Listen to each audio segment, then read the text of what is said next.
Iranian president's plane crash death shakes Zhongnanhai. Beijing police violently demolish homes, beat and arrest resisting residents.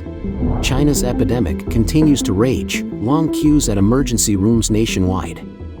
China's capital flight intensifies, April surge highest since 2016. Electric bicycles frequently catch fire and explode. Chinese journalist, the new national standard is the culprit. It's all covered in today's China Truths.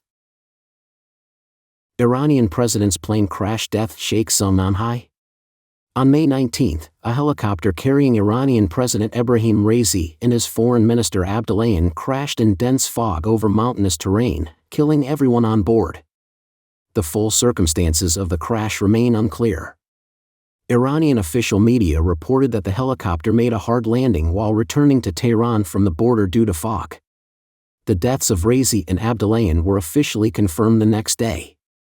Chinese Communist Party leader Xi Jinping was visibly shaken by the accident.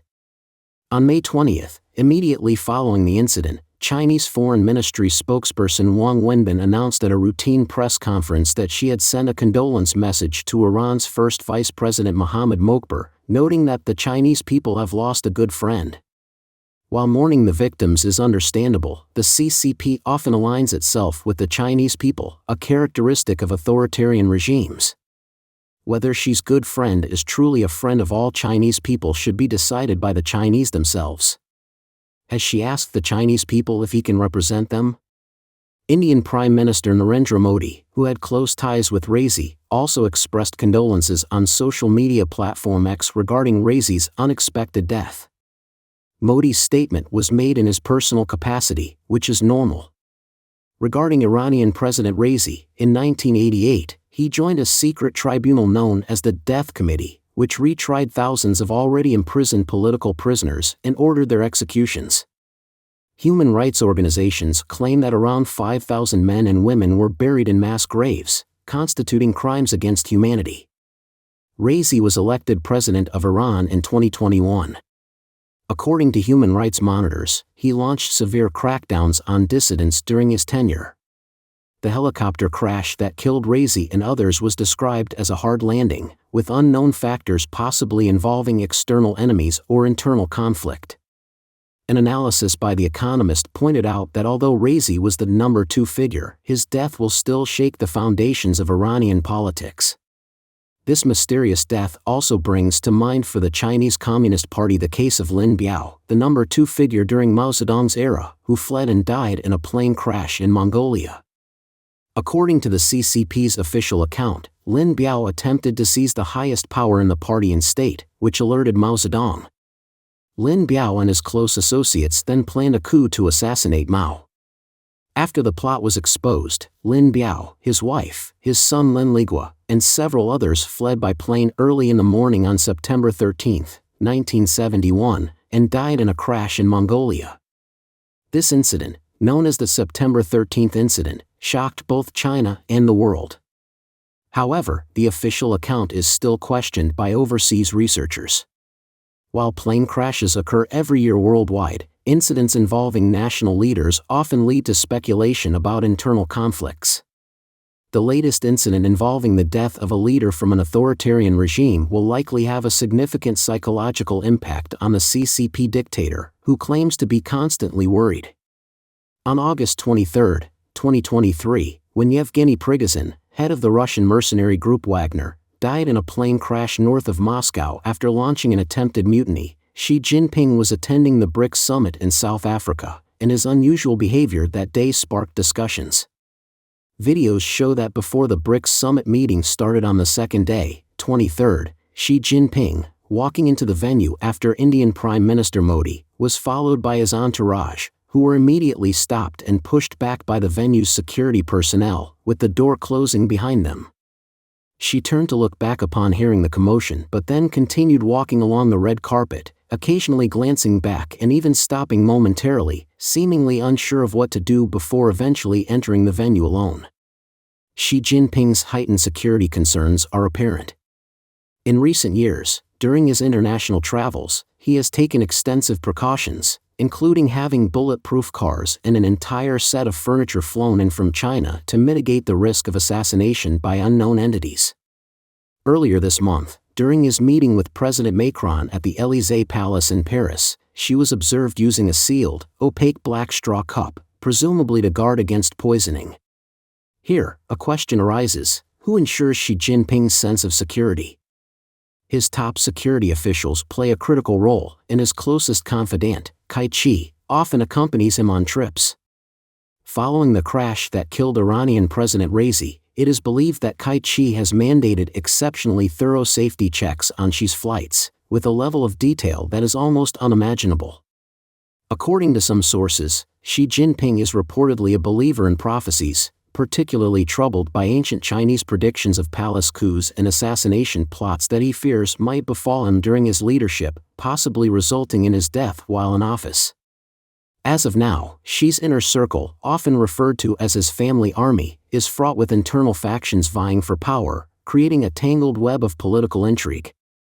In response, Xi has initiated a sweeping purge of officials across the party, government, and military sectors.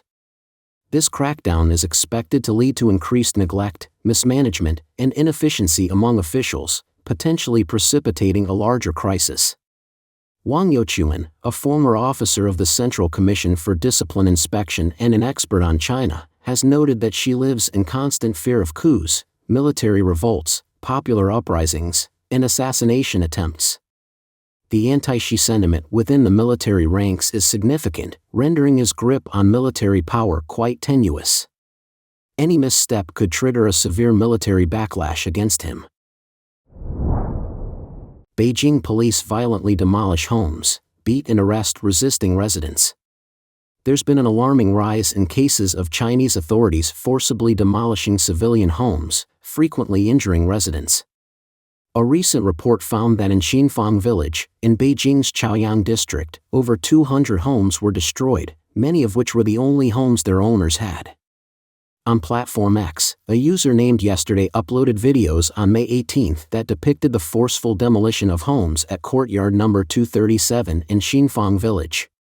The footage showed police forcefully evicting residents, physically assaulting them, and arresting those who resisted. These scenes were very chaotic. The video subtitles described the Beijing police as brutally enforcing demolition laws, rendering many residents homeless and desperate. In one particular video, a young man is dragged across the ground by 3 police officers amid protests from onlookers. Residents attempted to intervene as police dragged the distressed young man, while people in the crowd demanded attention for a man lying motionless on the ground and urged the officers to prioritize saving people. The scene also showed a middle-aged woman in black, lying on the ground in pain and struggling to breathe, with nearby people trying to help her. In another video, an elderly woman prostrated herself in desperation, sobbing and pleading, while multiple officers stood nearby. Another clip shows several individuals being forcibly dragged into a police car. A third video, taken at a demolition site, shows a large group of people kneeling on the ground, their collective wailing filling the air. Homeowners from the residential complex at number 237 Xinfang Village in Sanjiano Township, Chaoyang District of Beijing, penned a formally signed complaint to a local inspection team. They reported the forced demolition of homes in Sanjianfang Township and Xinfang Village, noting the demolition notice lacked any compensation scheme and failed to adhere to legal protocols. On May 18, the village committee and local government sent numerous unidentified individuals to each home, where they made verbal threats. Additionally, unauthorized checkpoints were established at the community's entrance, controlling access and demanding entry permits, leading to a collective kneeling protest by the residents. The situation impacted 200 households, most being the sole residences of these families. The homeowners expressed a hope that the public would not be forced to bear the costs of governmental errors. In response to the incident, netizens expressed their outrage, with comments such as dragging people away and calling it an investigation rather than an arrest is a hallmark of the communists. Some said, "Such a government is doomed, it's just a matter of time." Additionally, some comments took a more radical tone, describing the Communist Party as a gang masquerading as a political party, which should be destroyed as soon as possible. Professor Xing Hong, former director of the Unirural Institute of Economics in Beijing, revealed in an interview with VOA that his small property rights house in Huairou District, Beijing, was forcibly demolished. He lamented, "It takes decades to build and manage a home, but only a quarter of an hour to demolish it," highlighting the devastating speed with which authorities can dismantle lives. He criticized local governments for using the pretext of environmental protection and illegal construction to coerce homeowners into accepting unfair compensation agreements. Professor Xing condemned such actions as anti-human and anti-civilization, particularly during times of ongoing natural disasters and economic hardship.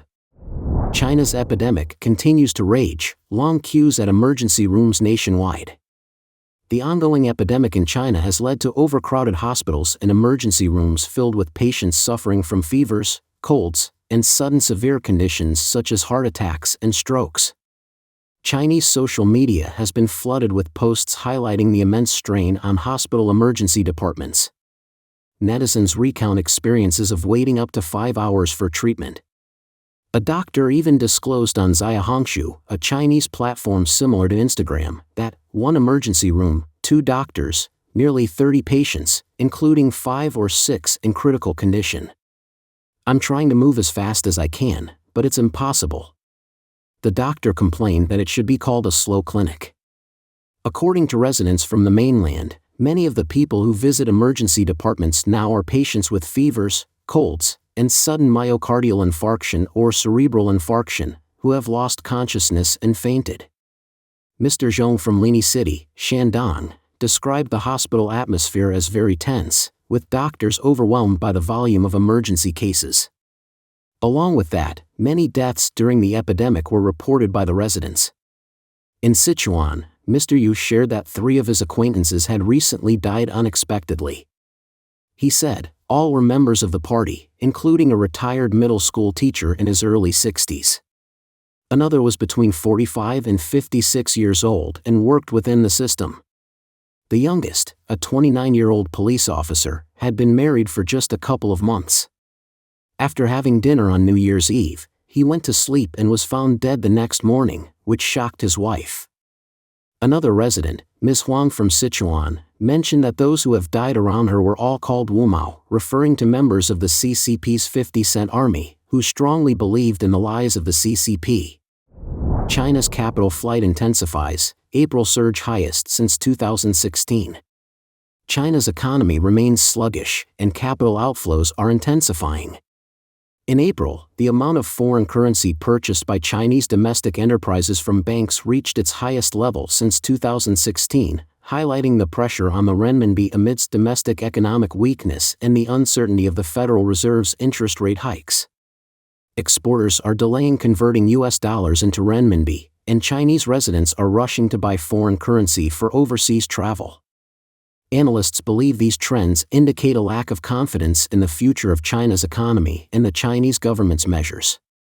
Dr. Frank Tianxia, a professor at the University of South Carolina's Aiken School of Business, noted that continued money printing by the Chinese government devalues the renminbi. Consequently, companies and individuals are converting their money into foreign currency or holding on to foreign exchange instead of renminbi. In April, China's banking sector sold a net $36.7 billion in foreign exchange to customers, the highest level since December 2016. Dan Wang, chief economist at Hang Seng Bank, China, stated that due to weak expectations for China's economic growth and ongoing capital outflows, exporters prefer holding foreign exchange over renminbi. Bloomberg analyst Gerard DePippo reported that the decline in China's foreign direct investment inflows may reflect the relatively high U.S. interest rates. Non-private enterprises, including Chinese companies with offices in Hong Kong, may have transferred cash overseas to benefit from higher yields. Dr. Tianxia added that rising U.S. interest rates and the decreasing attractiveness of the Chinese market are significant factors. China's economy is gradually decoupling from Western economies, leading to opposing stances and shifts in supply chains. As a result, foreign investors have lost confidence in China, and the Federal Reserve's rate hikes are naturally causing funds to flow from China to the U.S. Electric bicycles frequently catch fire and explode. Chinese journalist, the new national standard is the culprit. In recent years, incidents of electric vehicle spontaneous combustion have frequently occurred in mainland China, often resulting in fires and casualties.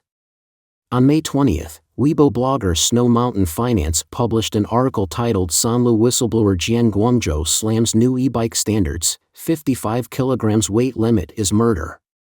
The article revealed that Jian Guangzhou, the journalist famous for exposing the Sanlu milk powder scandal, has recently been vocal in his criticism of the new national standard for electric bicycles, claiming that it is the main cause of the frequent spontaneous combustion accidents plaguing e-bikes.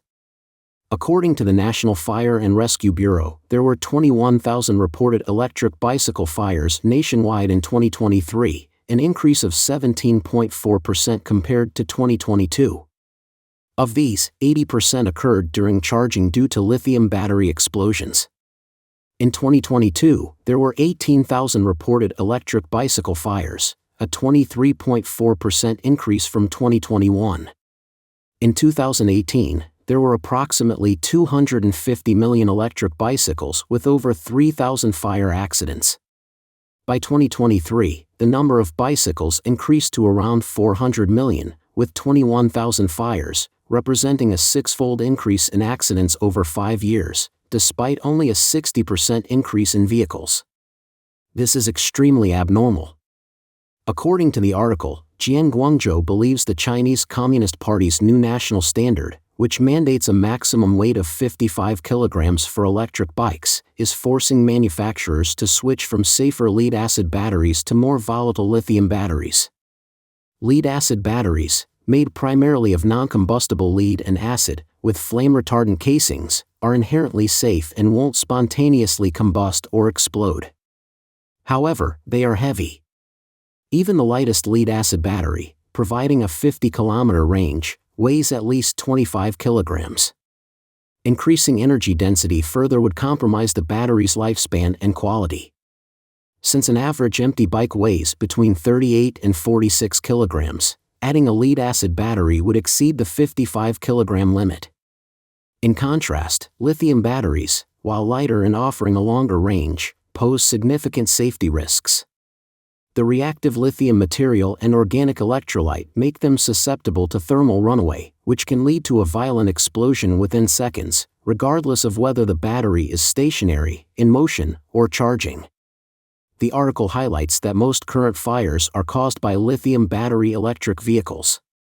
With approximately 40 million lithium battery electric vehicles in use, their stability has begun to decline, increasing the risk of accidents.